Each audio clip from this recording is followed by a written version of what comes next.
Salam, selamat pagi jemaat Tuhan yang dikasihi oleh Tuhan Yesus. Kembali lagi pada pagi hari ini, sebelum kita beraktivitas, sebelum kita mengerjakan kegiatan kita di sepanjang hari ini, kita akan mendengarkan renungan kebenaran firman Tuhan. Puji Tuhan, pada pagi hari ini saya yakin saya sedang berhadapan dengan jemaat-jemaat Tuhan yang kuat, jemaat-jemaat Tuhan yang hebat, karena Tuhan menyertai saudara. Amin.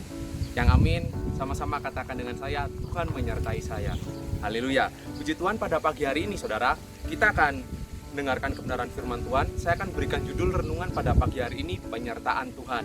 Nah, langsung saja kita akan buka kisah di dalam Alkitab, dalam Keluaran pasal yang ke-33 ayat yang ke-15.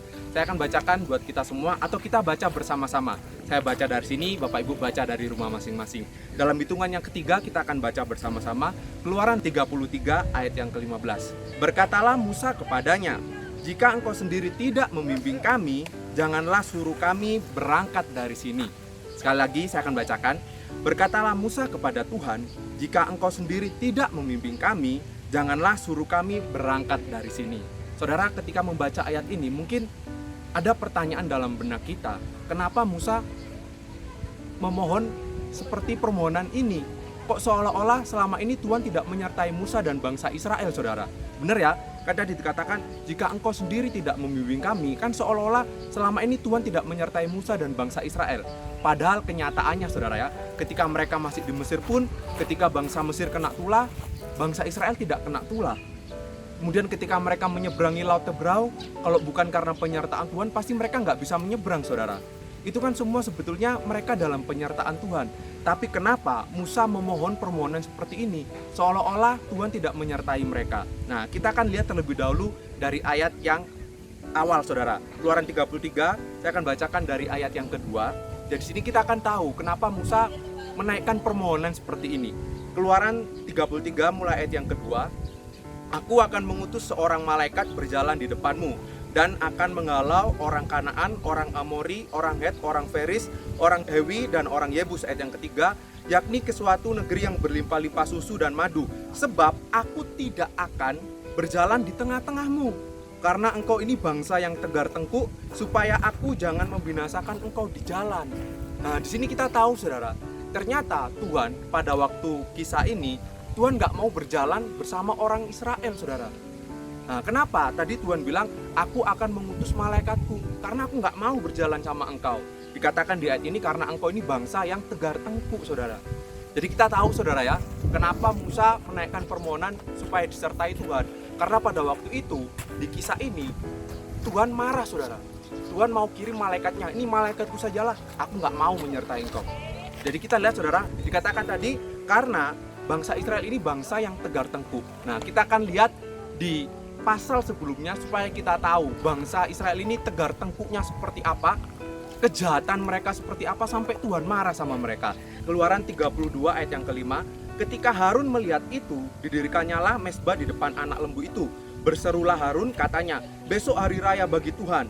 Dan keesokan harinya, pagi-pagi, maka mereka mempersembahkan korban bakaran dan korban keselamatan.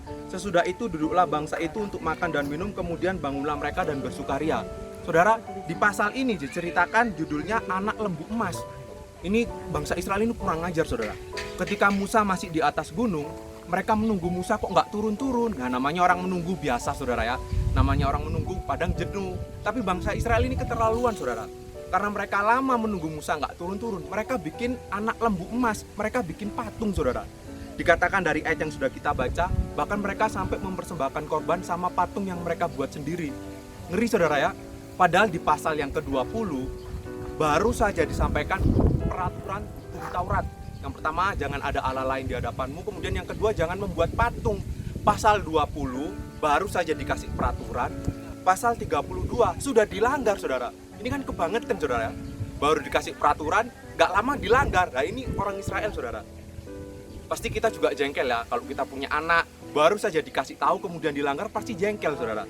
Kita ngasih tahu orang supaya jangan diperbuat, jangan, tapi dilakukan, kan pasti jengkel, saudara. Nah, ini yang dilakukan sama orang Israel.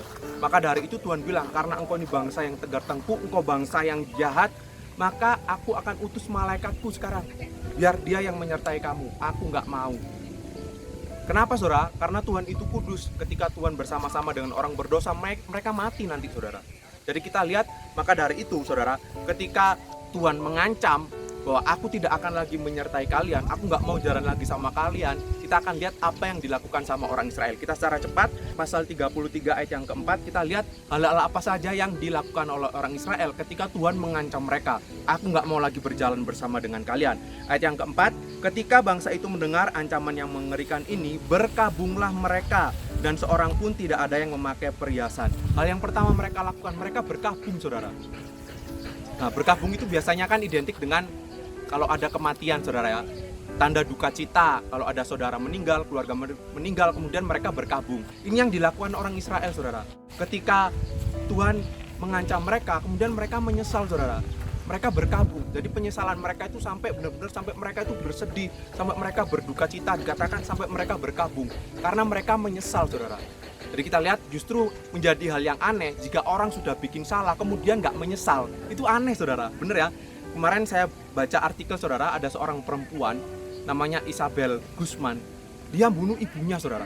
Ibu kandungnya sendiri dibunuh, ditusuk berapa kali. Kemudian ketika di pengadilan, ketika disorot sama kamera, saudara, apa yang dilakukan, saudara?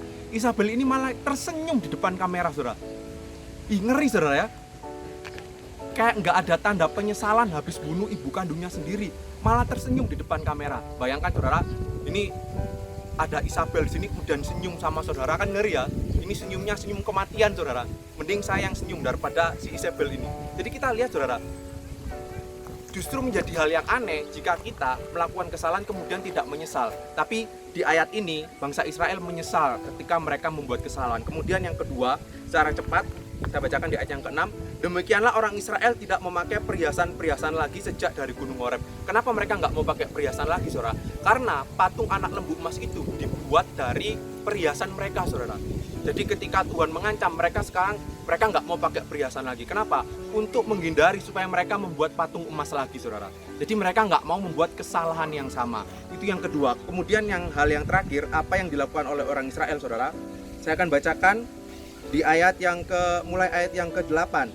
Apabila Musa keluar pergi dari kemah itu, bangunlah seluruh bangsa itu dan berdirilah mereka masing-masing di depan pintu kemahnya, dan mereka mengikuti Musa dengan matanya sampai ia masuk ke dalam kemah. Ayat yang ke-9, apabila Musa masuk ke dalam kemah itu, turunlah tiang awan dan berhentilah di pintu kemah dan berbicara Tuhan dengan Musa di sana. Di ayat-ayat ini dijelaskan, saudara, bahwa mereka berusaha untuk mencari Tuhan, saudara. Ketika Tuhan marah, ketika Tuhan mengancam mereka, selain berkabung, kemudian mereka menyesal, mereka nggak mau lakukan lagi. Kemudian hal yang terakhir yang dilakukan mereka mencari Tuhan. Di sini kita lihat, saudara, mereka benar-benar ingin mencari Tuhan. Kenapa? Karena kalau Tuhan nggak menyertai mereka, bisa mereka mati dalam perjalanan, saudara. Jadi mari, saudara, ini yang bisa kita pelajari dari Musa dan bangsa Israel. Ketika Tuhan marah, mereka justru berbalik, menyesal, mencari Tuhan. Kenapa? Karena mereka butuh penyertaan Tuhan. Ingat, saudara, tanpa penyertaan Tuhan, bangsa Israel mungkin nggak ada sampai hari ini. Jadi mungkin ini juga yang mungkin bisa kita lakukan di tengah pandemi yang kita nggak tahu ujungnya kapan, di tengah kesulitan yang ada. Mari kita berdoa, kita memohon supaya Tuhan senantiasa menyertai kita. Puji Tuhan, mari kita berdoa. Tuhan Yesus, terima kasih pada siang hari ini, pada pagi hari ini kami mengucap syukur Tuhan, kami boleh ada, semua karena penyertaan Tuhan, semua karena kebaikan Tuhan. Pada pagi hari ini kami berdoa untuk bangsa dan negara kami, kiranya Tuhan senantiasa memberkati Bapak Presiden sampai kepada jajarannya yang terendah sekalipun, dan kiranya menjadi doa kami, Tuhan memulihkan keadaan bangsa kami, perekonomian bangsa kami Tuhan pulihkan. Bahkan Tuhan di tengah pandemi yang ada, kiranya Tuhan tetap menyertai, Tuhan tetap memberkati negara kami. Bahkan jemaat-jemaat Tuhan yang ada di tempat ini, kiranya Tuhan menolong setiap pekerjaan, usaha apapun yang dijalankan, kiranya Tuhan senantiasa memberkati. Mungkin ada jemaat-jemaat Tuhan yang mengalami terkena dampak dari pandemi ini, Tuhan. Mungkin mereka sedang membutuhkan pertolongan, kiranya Tuhan senantiasa munculkan segala sesuatu yang mereka butuhkan. Terima kasih Tuhan, seperti firman-Mu yang telah kami dengarkan pada pagi hari ini, kami rindu Tuhan senantiasa menyertai kami, karena kami tahu Tuhan, di tengah kesulitan pun kami akan mampu menghadapi jika Tuhan bersama kami dan Tuhan menyertai kami. Terima kasih Tuhan, sepanjang hari ini kami serahkan ke dalam tangan Tuhan, kiranya Tuhan yang selalu memberkati apapun yang kami kerjakan. Di dalam nama Tuhan Yesus Kristus, haleluya, amin.